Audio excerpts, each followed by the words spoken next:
so today's guest is the ex-street entertainer, the man once described by Eddie Izzard as the funniest man on the planet, the king of clowns himself, the one and only Mr. Chris Lynam. Welcome to the show, Chris. Oh, thank you so much. Pleasure to be here. Let me just tell you about the Eddie Izzard quote. Is that I was doing a show at Soho Theatre quite a few years ago, and they said, "Oh, Eddie comes in here, let's get a quote from him." And they said, and he said, "Oh, Chris Lynam, funniest man on the planet." And then they went back to him and said, "Oh, can we print that?" And he went, "Put the most dangerously funny man on the planet." And I thought, because that, at the time we were trying to go, oh, he's not really dangerous. It's like, It looks dangerous, but it's not. So I edited the quote. The official quote that Eddie put out was the most dangerously funny man on the planet. And I said, well, I'm just funny. But yeah, exactly. Funniest on the planet is a bit of a bloody... It's a bit of a thing to live up to, isn't it, really? It's a cross to bear, isn't it? So, I mean, we could take you back to the beginnings of your sort of comedy career. You started off really on the streets, didn't you?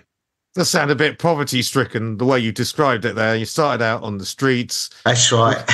Worked your way up into doorways. Do you want any jokes, Gav? Was it Covent Garden? Whereabouts was it? Where did you do it? Well, Covent Garden hadn't started then, funnily enough, because I started Covent Garden as a buskers pitch, because when I started, Covent Garden was still just in the dying throes of being a market. And in fact, we used to go there at 6:30 in the mornings, a couple of mates. I lived in this big squat in Somerstown, Camden. And we used to go there at 6:30 in the morning when the market was packing up, and pick up all the discarded fruit and vegetables and take it back and feed 50 people every night from, for 5p a meal, I think. That was in 72, something like that.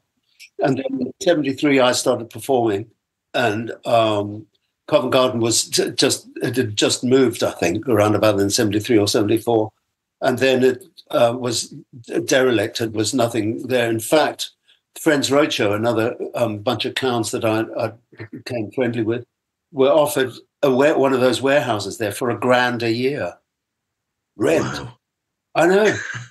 And they didn't take it. They were going, $1,000, it's a lot, And and then quite a couple of years later, I was I used to go and play in Portobello Road and Camden Lock, the market, before it kind of expanded to how big it is now.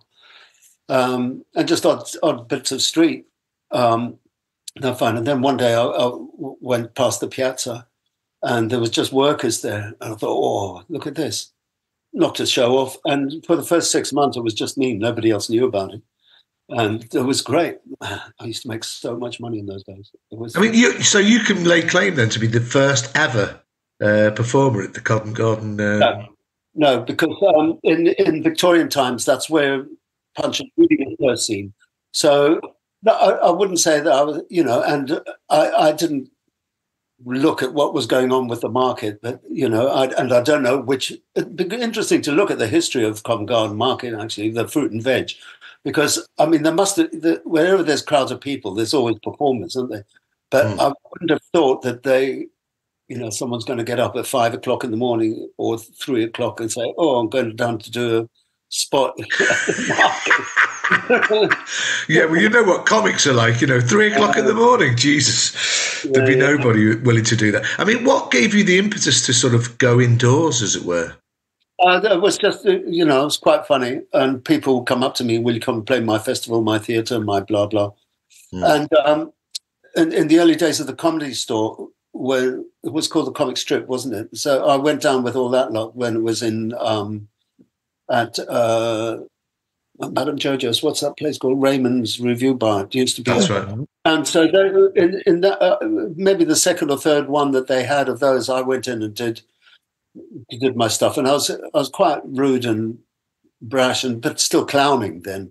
And they all kind of looked at me a bit sideways, like, I don't know about this, blowing fire and shit like that. And they were telling socialist jokes and all that shit. I remember seeing you in the very early days of the Comedy Store when it was in Leicester Square. Yeah, you did. You came on and you did the Ice Cube thing, but there's one particular thing which I thought was really really funny was the "Ooh, I love chocolate." Where you just said, "Does anyone else like chocolate? Because I really like chocolate." And then you started going, still to this day, I mean, everybody was just falling about. It was an amazing sort of thing to watch because it was very different to what was going on. As you say, a lot of it was straight white male stand up, wasn't it? Yeah. Well, I'm a clown, and the difference is in the early days, people like me would fit onto a bill. The early days when Jongleurs was just one venue enterprise, down in Battersea. Yeah, on the bills there, they'd be fantastic. They'd always have a musician or a little band or trio or something, and there'd be a magician and a juggler.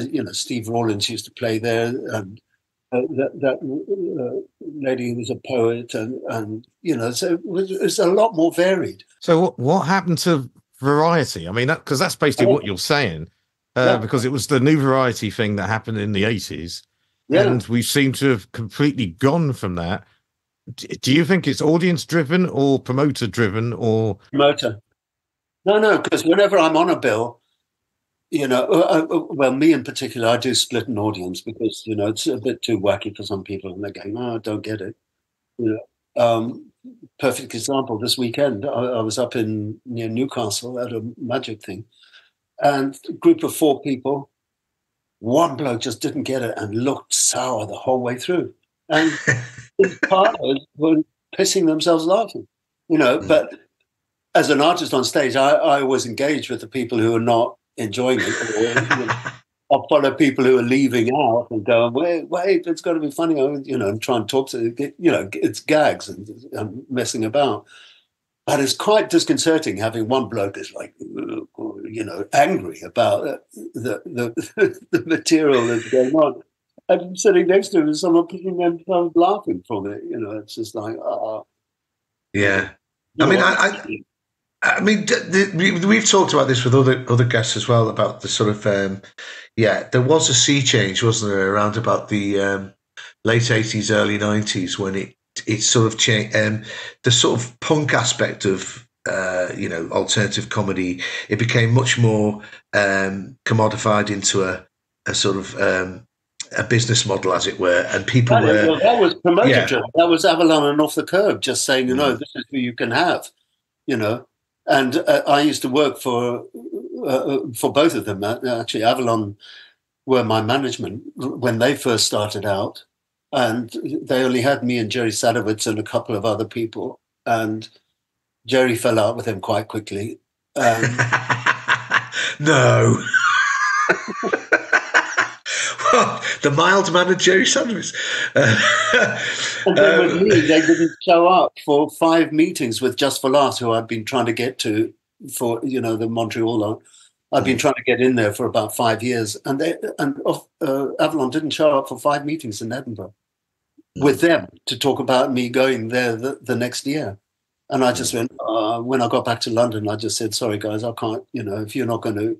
I took on the gig and got it myself at Just for Laughs, and I went into Jonathan Thurday's office and I said, I can't work with you guys if that's what you're going to do. And I mean, I heard subsequent stories about how they rip people off, and those people, jeepers, he does sell out 400-seater or something, and he owed them money at the end of it. How does that work? It's known as the new model of Edinburgh. What was it like performing in Canada? Do you find it any different from the UK? What was their attitude like? I don't notice differences in audience at all. I'm too stupid. I just get up, do my shit, and people laugh or they don't. Mostly they laugh. But the Jerry thing was that was different because we flew over together. In fact, Air Canada was the first airline to ban smoking on their planes, and we were livid because I used to smoke a lot, 60 a day, and Jerry was a very nervous passenger. He's quite a nervous bloke, actually. I mean, he's lovely. He went with his mum and his sister, and So I devised this plan of how to smoke in the toilets, where one of us was holding the thing over the fan light. The other one was flushing the toilet. So one arm was sharing a cigarette. One person's blocking the fan, the sensor thing.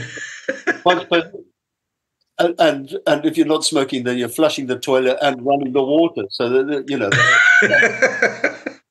about 4 or 5 cigarettes. It's a long flight, man. It's like 8 hours or something. Yeah. But have you been told the Jerry story about? Go on, you tell it, because there might be lots of people watching and listening that haven't heard that story. Go on, you tell it, Chris. Oh right, yeah.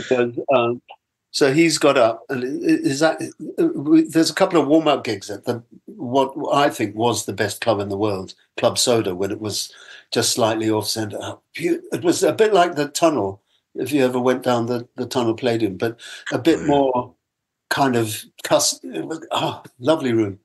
And he played there a couple of warm-ups, and people just couldn't get the accent and stuff. And anyway, he's doing the gala thing for the telly. Gets up on stage. Oh shit! How did it go?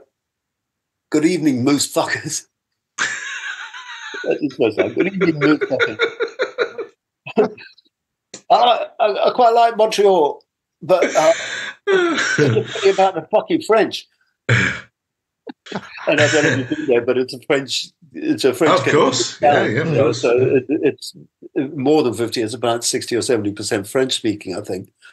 And but the Moose Fuckers line, somebody had stood out, and it's a big theatre. It's like a 2,000 seat theatre, and someone in about the 15th or 20th row went on Moose Fuckers, had got up from his seat and walked up to the stage, and he just got up on stage. By the time he'd done a pity about the French, bam! The guy decked him and knocked him flat on the floor. Wow! And that was the end of Jerry's gig, and the guy, that he didn't work anymore. But so. They can be a bit volatile. When did you first stick your hair up? Right at the beginning, I started doing odd stuff. I think I had this length hair, and then cut short. And I had like early days, like in this 74 or 5. I found this hairdresser in Vienna, because I used to busk internationally as well, because there's more money to be made in Europe and America than here. And I had 7 colours put in this kind of length hair. Actually, it's thinning out on top, which is quite good to know. I'm starting to look my age. Well, I know you don't look anywhere near your age. That is true. I know, it's mad. And look, I had more grey there 5 years ago. It's got less. I suppose they're falling out. Can I just ask as well, when did the firework up the bum first make its debut? I'm sort of feel sad to ask this question. I mean, no, that's fine. We have to, because it's. If you've seen the act, I do a striptease and down to some Victorian women's bloomers, and go, da-da, that's finished, and it looks like, he's just got these women's bloomers on the front. And then you turn around because they're split arse and bend down, picks on the arm, and they get a flash of my eye, big laugh. And so I do that in the street, and then blow fire, and then say, I'm finishing up with a small fantasy. And I had these Chinese fireworks, which unfortunately some thought they were bombs, not fountains. And I'd go hold it like pissing a firework.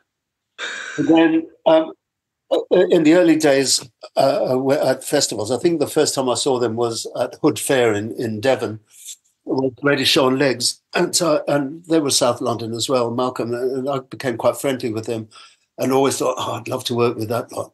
And then the opportunity came up. He was funny about how you got to work with Malcolm and Martin. It was kind of an organic thing. There wasn't auditions or anything like that. Yeah. The third person they'd often just get from someone in a pub.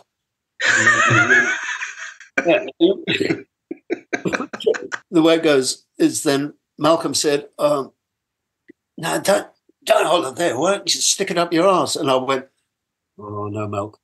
Do you know what? Because I'd already had a few accidents, the ones that thought they were bombs, which was about, 10%, because they're very cheap Chinese. And if it's a bomb, and you're holding it in your hand, it really sears. I mean, it burns your hand and knocks the skin off and everything. Anyway, so I said, oh, no, Mark, because when they blow up, just put gaffer tape. And Martin's going, oh, I'll do it. So, all right, Martin does it the first gig. And Vivian, his wife, took him aside afterwards and said, if you ever do that again, I'm leaving you. So I went, it was it had started off as my idea as a guy, using a firework. Unfortunately, it's become my kind of trademark because, you're the bloke that sticks a firework up your arse. It's not Chris Lynam. I remember watching you decades ago and you'd stopped. You told the audience you weren't going to do it. You even told them at the start of the show you weren't going to do it. But by the end, they were just screaming for it and you relented. No, I don't do it anymore. And I'll tell you what, this is quite an interesting bit of debate. I wouldn't mind hearing what you guys think about it, is that there's a bloke called Alan Anderson, Scottish. Yeah, I know him. Yeah. And I think he's given up comedy, but he was running quite a few gigs. He gave me one at this absolutely awful club. I mean, it's not a club, it was a disco in Bristol. And I mean, there's quite a few of those where they've sort of sectioned off a part of a disco and there's loads of people coming in there and it just hasn't got the atmosphere. And Sarah was on, she was good compere. And it wasn't going very well. They didn't really like me. It was one of those where I'd split the audience in half, or going here and half ago. And then I phoned him up a couple of weeks later to see about, I saw that gig because he watched it. Somebody was filming it and he watched it. He says, nothing sadder than seeing a 60-year-old man naked sticking a firework up his arse. It's a really sad thing. And I went, I don't think that's right, actually. To be an ageist thing like that, I'm in fairly good nick. And it's kind of, it's not like I get my cock out and swing it around. And no one's ever seen that when I'm on the stage naked. It's always kind of discreetly tucked between my legs and up my arsehole or whatever it goes. I don't know. Can't see. I don't know what it gets up to. I don't know. Just, yes, I've got a few wrinkles and everything. Look, I've got If you are watching someone stick a firework up their arse, and what you're really looking at is the firmness of the body that is attached to the firework, you've got it wrong, haven't you? Really, it's the spectacle is the firework. You shouldn't really. It's a bit like if you go to the theatre and you're looking at the curtains at the side. You've got it wrong. You should be concentrating on what's happening in front of you, and not looking at the window dressing. That's that. So I wouldn't. And anyway, Alan Anderson, and even if he does listen or watch this, knows he's an arsehole. So I wouldn't particularly worry about what he says. No, well, he's given up anyway. So I think, what's he doing? Cycling shit now or something? Yeah, well, there's nothing worse than a 50-year-old man in Lycra. Let's put it that way. Which didn't it go wrong for you? I think I was at a gig at the Albany Empire in Deptford when it went wrong, didn't you? My God, you saw that? But yeah, I do remember the Albany Empire in Deptford. You had to be. Didn't you have to go to hospital? Actually, no, I didn't go immediately. But I just remember the immediate details. I think that was the first time it had ever blown up. God. And I remember running off the stage because it just boom, and you got this ringing in your ears and your arse is going, oh, what have you done? And just off the stage with this big drum. This big drum with ice in it and drinks and everything. And I remember just going, chucking ice into this basin and sitting in going, oh. It's like something out of a Tom and Jerry cartoon, wasn't it? And then this is typical Malcolm. So Malcolm finishes up the show. Well, that was it. And thank you very much. And we'll see you again. He walked into the dressing room and I'm going, oh. He says, that's your curry, Chris.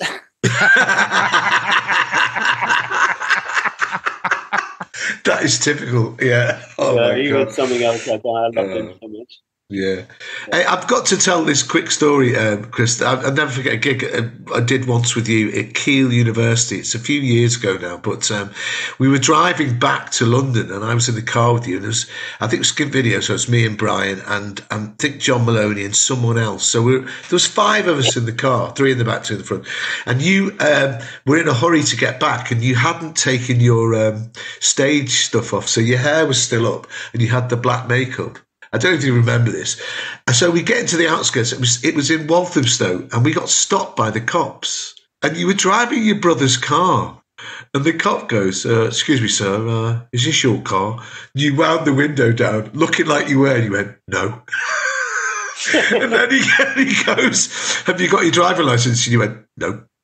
And he said, "Get out the car and give us a breath sample." And you gave him the breath sample, and it was like that. It wasn't over, but it was like on the edge, and you're like, right, down the station.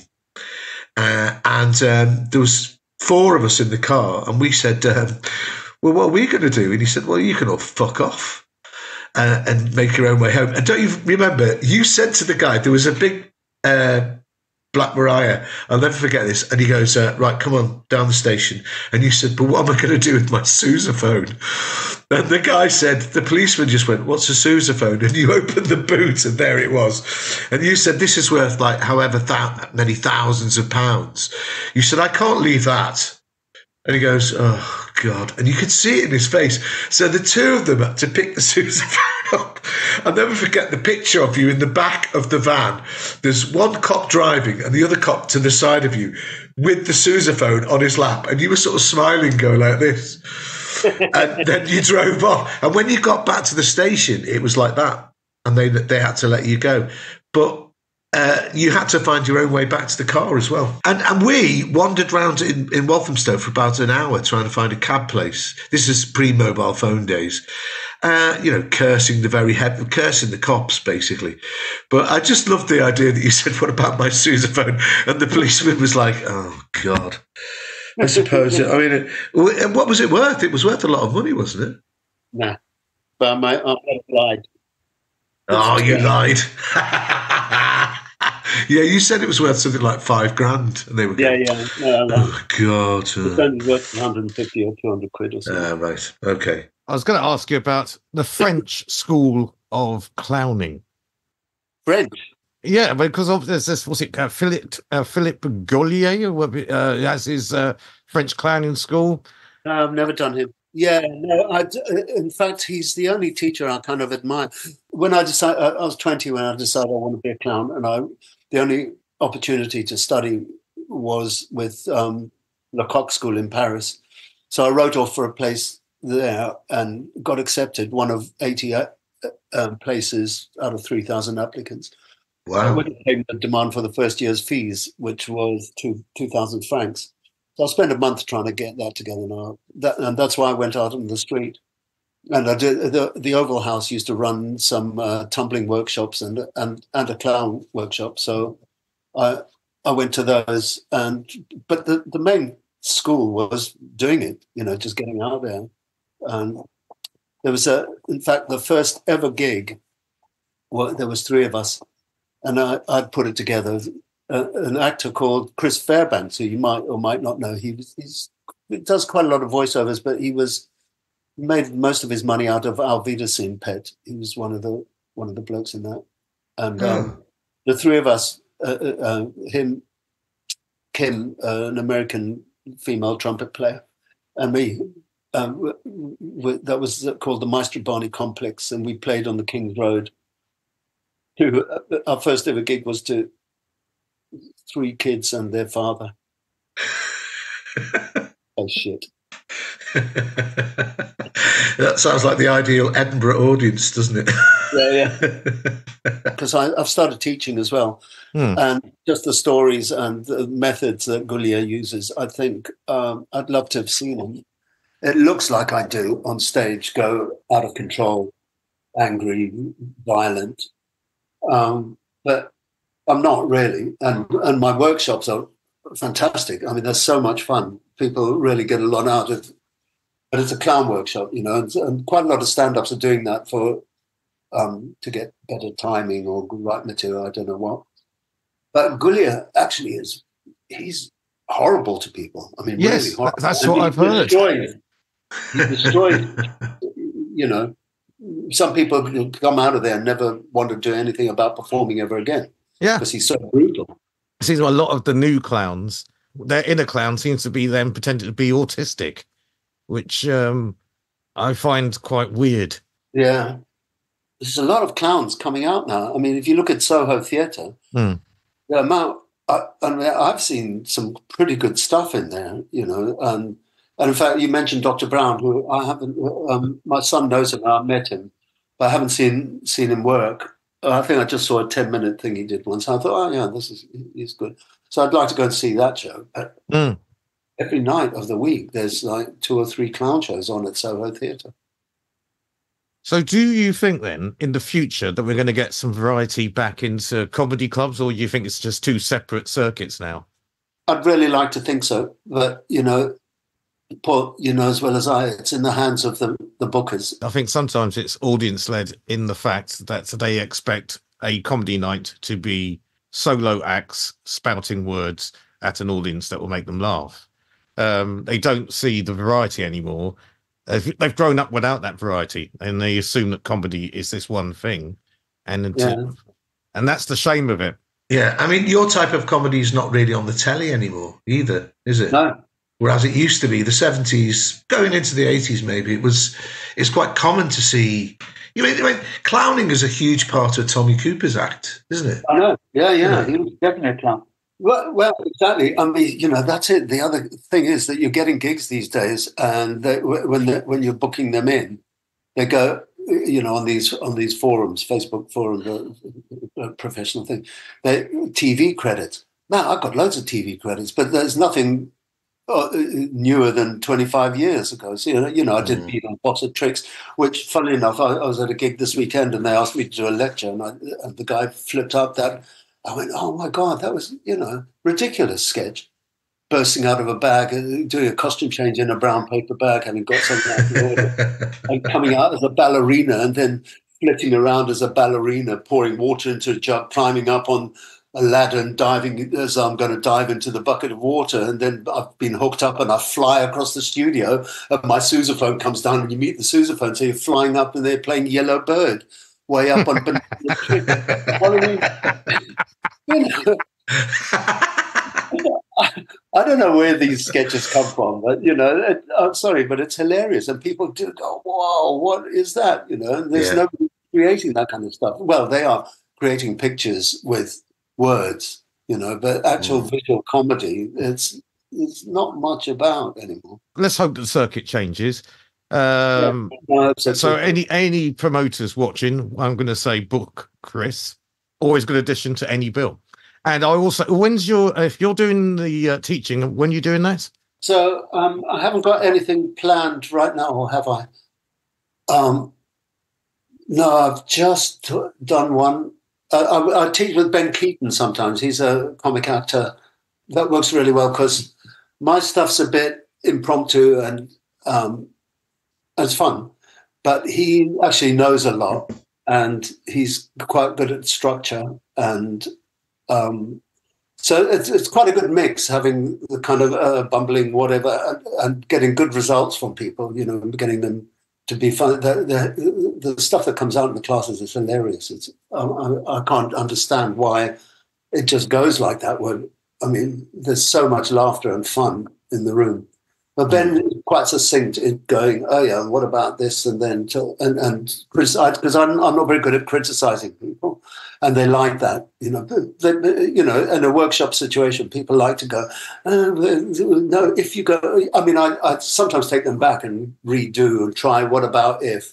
But I'm not very good at analyzing and saying, oh, wouldn't it be great if you tried this or no. So. That was a bit of a contradiction there, so I don't know what I'm saying really.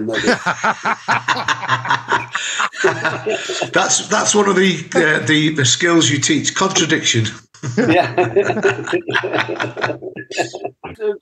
I'm still got a couple of things bubbling around, but I haven't got specific dates or venues booked in for teaching.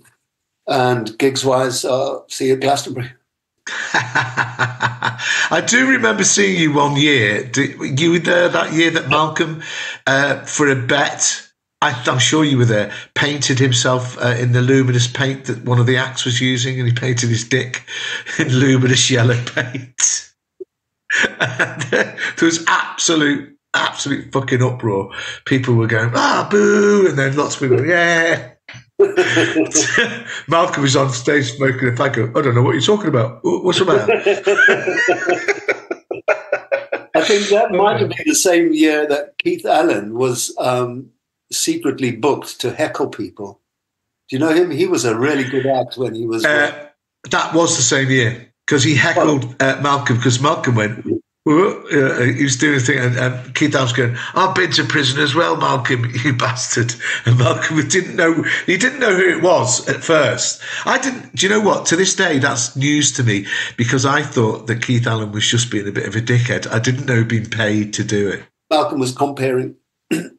So Scarpet up there and said, "Mal, Keith Allen's here and he's doing all this kind of weird shit." He had a bottle of amyl nitrate around his neck, so he was sniffing that all the time.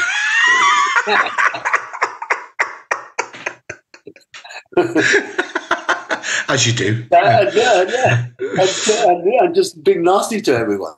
So I can't, we've got to get him. So I can't remember the exact details of it, but anyway, Mal found him in the audience, and he picked on Keith Allen and was going, "Oh, come on, Keith, what are you on about? You got done, yes, for stealing a car. What was it? A Mini Roller."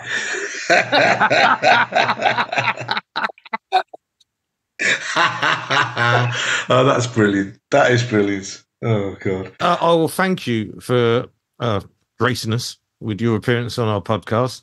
Nice to see you guys. I'm glad you're doing this. Well done. Thank you. Thanks for being on. See you later, Chris. Cheers, Chris. Yeah. Bye. They said you should have been here last week. I swear you should have been here last